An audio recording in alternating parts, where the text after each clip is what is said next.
suffering is going to happen, right? So the only thing that you can do is have some chosen suffering to prepare for it. It's the only thing you can do. That's the only thing you can practice for the unchosen suffering, is have chosen suffering. Do something that sucks every day. They live in a different era.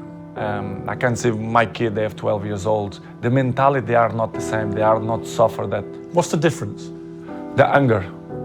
I think the anger. I think that they have the things more easily. Everything it's easily. They don't suffer. And I think they don't care. It's like, how do you overcome the suffering of life? And I'm not saying it's only the message of the West. How do you overcome the suffering of life? Is be a better person. That's how you do it. Well, that's hard. It takes responsibility. And I think, if you said to someone, you want to have a meaningful life? Everything you do matters. That's the definition of a meaningful life. But everything you do matters. You're going to have to carry that with you. Or do you want to just forget about the whole meaning thing? And then you don't have any responsibility, because who the hell cares? And you can wander through life doing whatever you want, gratifying impulsive desires for how useful that's going to be. And you're stuck in meaninglessness, but you don't have any responsibility. Which one do you want?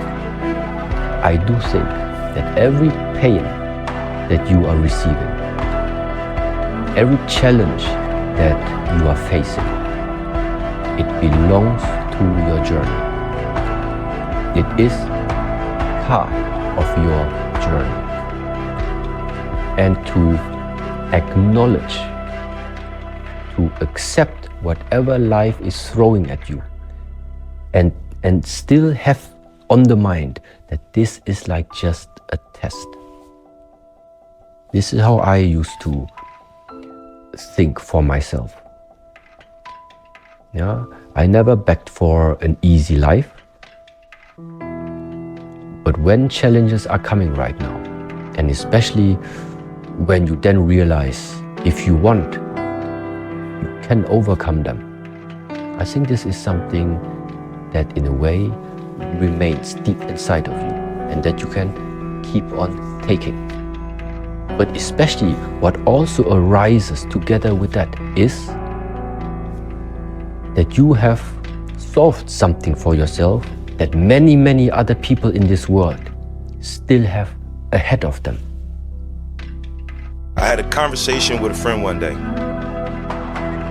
We was talking about family and life, and I asked him, how do you see your kid's future? And he said to me, my grandfather walked 10 miles to work every day. My father walked 5. I'm driving a Cadillac. My son is in a Mercedes. He said my grandson will be in a Ferrari. But he said my great-grandson will be walking again. So I asked him, I said, well, why is that? And he said to me, tough times create strong men. Strong men create easy times. Easy times create weak men.